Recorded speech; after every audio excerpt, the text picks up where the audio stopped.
This is Goals with Soul, the podcast for visionary coaches and entrepreneurs, building your business with inspired action. In alignment with your mission and authentic message, so you can create impact for your soul clients and feel lit up every day. I'm your host, Jo Ingram, married mum of 3 daughters from London and a former ad agency director turned business coach and strategist. In Goals with Soul, we blend revenue generation with energetics, marketing strategies with pranic healing, and ambitious business goals with our soul's desires. If you're looking to build your business with less efforting and more ease, this is the podcast for you. Let's dive in. Welcome to Goals with Soul. I'm Joanna Ingram, and let's talk about client attraction for a minute. You know, one of my favorite topics. You'll find lots of episodes that talk in some way about clients and client attraction. What I want to dive into specifically today is this idea that sometimes, although we have paying clients, we may be working with those that drain our energy. You know, the ones that are not prepared when they show up for sessions. They don't necessarily do what you recommend for follow-up. They don't get the best results. They may be price resistant or even default on their payments. Whatever it is, you know that when you see their name on the calendar or you jump into that hour with them, or maybe more than an hour, you kind of feel drained. And a lot of us in our industry are empaths. We're very sensitive. We have to protect our energy. We may be working with energy. Then it's no wonder that you may be thinking, well, I know I'm capable of working with high value premium clients who actually appreciate the brilliance of my work. I know that the level of my expertise and the results I get are at a higher level than the clients that I am continually attracting. Now, if that's you, you are certainly not alone. It's something I have experienced. It made a massive impact on how I changed my business and indeed what I teach now. And over, I see very frequently when clients come to me that they are suffering from this exact problem. The reality is many of us are unconsciously repelling the very clients that we most desire to work with. And it's due to these subtle cues in our content and the way that we're communicating that oftentimes we are not even aware of. So today, I am going to shine a light on these sneaky little saboteurs and look at how we can refine messaging so that you'd start to draw in the clients who actually get it and get you, the type of clients you cannot wait to work with. And I'm going to define them. These are clients who show up, follow your process, adore what you teach, love your personality, and most of all, get the best results. It's not all about just you getting this great energy, because the thing is, it's a win-win. When you're working in high energy, high frequency, and love the person you work with as much as you love the work that you're delivering, those clients get the best results. And yes, they hire you on repeat and they refer you and all that other good, yummy stuff too. So how do we make sure that more of those types of people are on our books and less the types of people that we feel that tummy clench when we see them on the calendar? And this is exactly how. So I'm going to dive into the very first one. And I call this playing small in your messaging. And it is one I see all the time. So you might be this powerhouse coach or incredibly transformative healer, and you're overflowing with wisdom and you have these life-changing skills. But the content you write and the marketing you put out reads like you're playing a supporting role in your own business. So how does that look? Well, it could look like downplaying your achievements, keeping your language really soft and safe, or being overly humble about the transformations you facilitate. Now, I want to be clear here. If you had a little reaction to what I just said, a bit of resistance that made you think of arrogance, or if you're Antipodean tall poppy syndrome, this idea of, well, I'm not going to big myself up. That's just not the way of the industry and it's not my way. This isn't what I'm saying. What I'm saying here is that too often there's that sneaky little voice that says, don't be too bold. What if they think you're arrogant? But the reality is premium clients, high frequency clients, want to work with experts, and they want people who own their brilliance and aren't afraid to shout about it from the rooftops. But the reality is where people get a little bit mixed up here is you're not shouting about yourself. It's not like, woo, look at me, I'm so great. What it actually is shouting about the incredible transformational value of your work. There are many ways to do that, all of which I teach my clients. But the reality is that when you focus on talking about the value and articulating the value of your work, that is what puts you out loud and proud. And so remember, when your content and communication lack that self-assured energy, you might inadvertently send the message that you're not quite sure of your own value too. And if you're not convinced of it, how can you expect them to be? So you need to stand tall in your messaging. Start to use that bold, confident language that reflects the caliber of your work. And it's okay to say, I'm damn good at what I do. And here's why you need this transformation. Let your potential clients feel that confidence. It needs to be like radiating off the page. Own it and they will follow suit. They will reach out. They will want to be in that aura, in that energy. And as I said before, we don't need to talk about me, but we do need to talk about my work, my expertise, my results. So now let's look at number 2. And number 2 is about over appealing to the masses. And when you do this, believe me, you will definitely make it a lot harder for yourself to attract that high value premium client that you might desire to work with most. Now, we've all done this at some point. We've tried to appeal to everyone in the hopes of filling our calendars with clients. But here's the thing, because premium clients aren't everyone. I know you know this, but you might need to hear this today. Premium clients are more discerning and they are more specific. And what they're doing is they're looking for a coach or healer who speaks directly to the unique challenge and aspiration they have right now. They're not looking for fluff, they're not looking for extras, they're looking to solve a specific problem. And they're looking to do it very simply and very fast in the most case. So when your messaging is too broad, it starts to feel generic. And that's the difference between something like, I help people find balance in their lives, and I help midlife women rediscover their inner power and purpose, breaking free from the expectations that have been weighing them down for decades.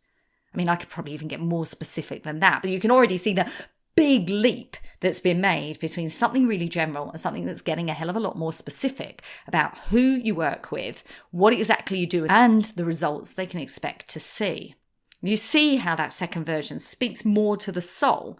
That's the difference between attracting clients who see you as just another option, where you might start getting into price comparisons and price negotiation, and those clients who see you as the 1 in a million that's the perfect mentor or coach for them. So my invitation is get laser focused on that ideal client, that high level client you most want to work with, and speak to them directly. Use language that resonates with where they are right now in their lives, what they fear, and of course, most of all, what they desire. And the more specific you are, the more your high level premium clients will recognize themselves in your words and think she's speaking directly to me. So moving on to the third sneaky little saboteur that's really going to keep you apart from attracting more of the high-level clients you want to work with. And that is communicating from a place of scarcity. And I'm going to say this with love. Premium clients can smell desperation from a mile away. And it's just not something they're attracted to. And when I say smell desperation, you can easily replace those words with sense the frequency or energy of scarcity, right? Or I know you know exactly what I'm talking about, because it's rare that I've ever met someone, myself included, who has not gone through periods of feeling in scarcity and feeling that neediness when it comes to getting clients. And it's easy to slip into this energy without even realizing it, especially when you're in a space of wanting to bring in more business, or when you've had a few underwhelming client experiences. But when your content hints at scarcity, whether that's in the form of like urgency-laden calls to action, book now, because all my spots are nearly gone, when they're not, or language that subtly suggests, I really need this to work, right? It can be such a turn off for high value clients. Remember, these are people who are used to dealing with professionals who are in high demand, and they want to feel like you really know what you're doing here, not the other way around. And when you're in that energy of scarcity, no matter how hard you try, it will leak through in your content. So what you need to do is shift your communication to come, of course, from a place of abundance and confidence. Of course, you need to do the energy work, and I'm not going to dive into the specifics of that here. Chances are, if you're listening, you have a methodology for up-leveling your energy, or you know someone to work with right now. I know in both my one-to-one work and my group Radiate, I always help my clients to actually address this first. But then the second piece is actually up-leveling your messaging, thinking about how you're coming over in the words that you say. So instead of rushing them to book, invite them to connect, because you know that your offer is the right fit for the right person. You need to internalize and think along the lines of, I've got something incredible and I'm open to working with the right clients who are ready for this transformation. Really empowered inner feeling about bringing those clients in. I know it sounds subtle, but that energetic shift makes all the difference. Now, I also want to share with you a little bonus saboteur, one that I don't see spoken about, well, hardly anywhere, but is a central piece to my brand epics process, which is my proprietary process that helps uncover and unlock the exact specifics and the uniqueness of your brand message. And one of the aspects of brand epics, the P in epics, is for personality. And I see so many people in our industry, the coaches and the healers, hiding their true personality. It's a big one for soulful and spiritual practitioners, because not letting your full, vibrant self shine through in your content is all too common. Maybe someone's told you either overtly or subtly to tone it down in order to appear more professional. Or maybe you've just been playing it safe, sticking to industry buzzwords, generic language, because everybody else seems to be using them. But the result that happens here is you blend in, when really, if you're here, you know it's your time to stand out. Because premium clients want you, your character, your personality, your way of saying things, not some sanitized, watered down version of you. And yeah, they even want your quirks, your humor, your wit, your realness. They want to know what makes you different from all the other coaches and healers out there. And it's interesting, quite often I'll see a body of work by a different expert that is the same or remarkably similar from another, but the expert is so different that they have a completely different audience who are coming to this body of work for the very first time. And I know that, if you're, for example, a life coach or an energy healer, you may look around online and say, there's so many people that have a similar modality to me, or they have the same qualification or expertise or experience. Well, you may think that. I would differ, and I know my brand epics process would show you that this simply wasn't true. But even if we focus just on this personality part, no one is going to say it like you say it. And just that one piece means that you have an entirely unique audience that you can access only once you are your real self, not just on the call with your one-to-one client, but in your marketing and bringing it in all the places where people can get to know you. And when that comes to your content, it means infuse your content with your personality. If you're sassy and humorous, let that shine. If you're deeply soulful, let that energy flow through your words. And yeah, if you like to be super detailed or no nonsense, that is welcome here too. Share your unique opinions, tell your stories, and crack a joke or two if that's your style, but let your audience feel you, the real, multifaceted, unique, wonderful you. Just an aside story here. When I first started Goals with Soul, my podcast you are listening to now, which has been running 4 years or more, I originally launched it, had a different name, And I didn't understand what I'm sharing with you now. It took a little while for that message to really land. And I remember recording the first couple of episodes, and I was a big fan of Amy Porterfield's podcast at the time. And for some reason, I got in my head that if I just sounded like Amy, then the podcast would sound professional. And, whether or not you scroll back to my very first episodes and listen in, judge for yourself. But I remember channeling Amy Porterfield, and actually, my business took off in a really big way around the same time that I got really real on Goals with Soul. I changed the name. I just brought exactly what was coming through for me, a lot more spirituality, a lot more real talk. And I don't think it was any coincidence that when I allowed myself to be me, this is when brand epics came through, it all hit within a 3-month period. And I was able to bring that to life in a way that was really authentic and real. And it really does change so much from making your marketing easy through to attracting clients that you really want to work with. And the best part, this is the best part, you already have everything you need to attract them. You just need to fine tune how you're putting yourself out there.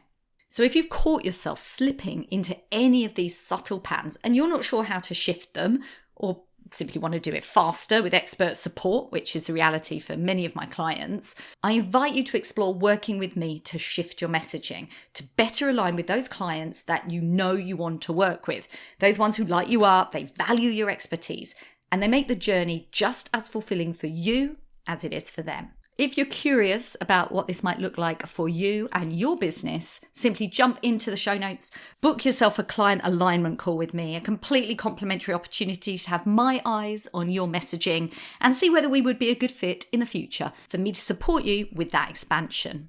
So have an inspired action week. Take care. Bye now.